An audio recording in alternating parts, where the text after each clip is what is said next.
Cher Marion, chers amis d'Identité Liberté du parti ECR, merci d'avoir organisé cet événement important auquel même à distance je souhaite apporter ma contribution. Et merci de l'avoir intitulé La droite qui gagne, car nous devons transmettre clairement le message que nous sommes prêts, partout dans le monde, à assumer la responsabilité gouvernementale. Dans certains cas, comme en Italie, cela a été déjà produit. Dans d'autres, il faudra plus de temps. Pour certains, ce sera plus aisé, pour d'autres, très difficile. Mais nous sommes toujours prêts et capables de le faire. Depuis mes années d'engagement militant dans le mouvement de jeunesse, j'ai toujours cru que les idées ne pouvaient pas vivre sans action. J'ai toujours pensé qu'il est indispensable de se battre en première ligne pour affirmer sa vision du monde, en assumant des responsabilités.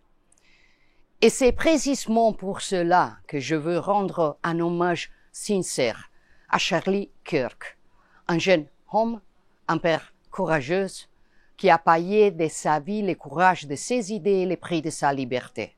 Son sacrifice nous rappelle, une fois encore, de quel côté se trouve la violence et l'intolérance. Et je veux dire haut et fort à tous les semeurs de haine, à ceux qui passent leur existence à diaboliser l'adversaire politique et qui ensuite trouvent des justifications hypocrites, même aux crimes les plus odieux. Nous ne tomberons pas dans le jeu sordide. Nous ne leur permettrons pas d'entraîner nos nations dans cette spirale d'haine et de violence. Mais je vais aussi dire avec la même fermeté que nous ne nous laisserons pas intimider et que nous continuerons à nous battre avec la force tranquille de nos idées. C'est cet esprit qui me guide depuis que j'ai assumé la charge la plus importante de ma vie, après celle de maire, celle de diriger le gouvernement italien.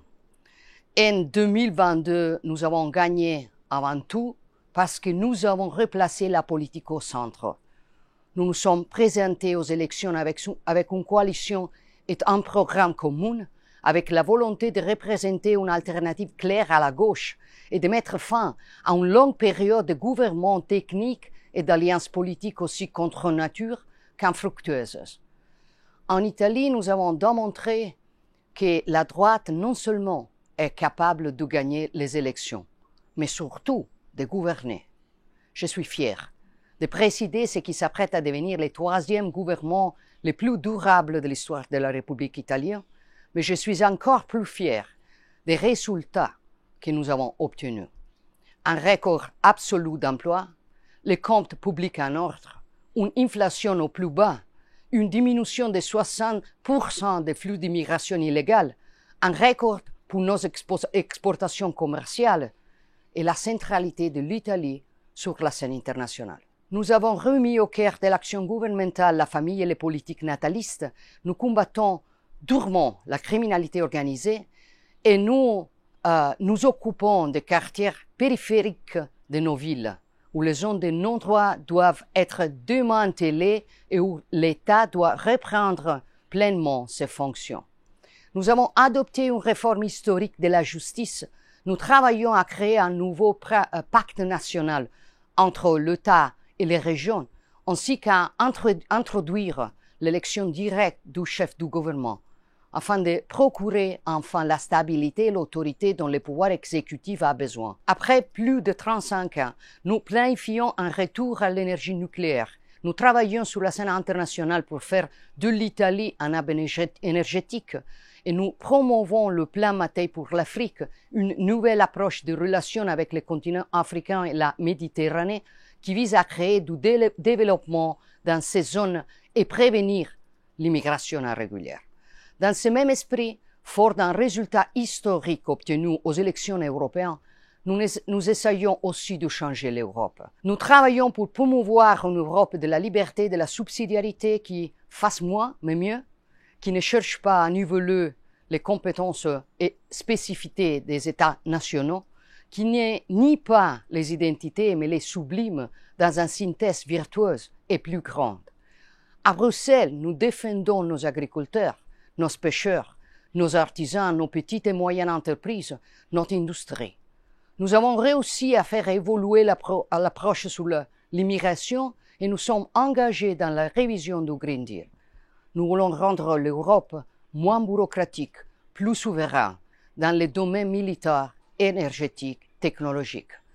Mais pour obtenir tout cela et pour changer profondément l'UE, nous avons besoin de beaucoup plus de gouvernements conservateurs à nos côtés. Imaginez ce que nous pourrions réaliser avec un nouveau basculement vers la droite au plus haut sommet européen. Et le seul moyen d'y parvenir est de créer des alliances. De Rome à Bruxelles, en passant par Paris et Madrid, la voie est celle de l'unité des droites et du centre-droite, que Marion Maréchal les soutient justement depuis longtemps. J'espère qu'un jour cela pourra aussi arriver en France pour offrir enfin une alternative gouvernementale forte et crédible à des millions de Françaises. Mais cela dépendra de vous. Chers amis, pour atteindre ces objectifs, nous devons poursuivre nos combats culturels, affirmer avec force le lien, les racines, l'identité, comme alternative à une société liquide qui cherche à diluer tout ce qui nous définit. Communauté, famille, nation, religion. Et une fois appelés à assumer des responsabilités gouvernementales, nous devons être capables d'être cohérents et fidèles aux engagements que nous avons pris. Nous faisons de notre mieux dans une période vraiment incroyable pour tous les défis et les menaces que nous devons affronter chaque jour. Mais croyez-moi, nous en tirons beaucoup de satisfaction. Merci encore à tous et bon travail.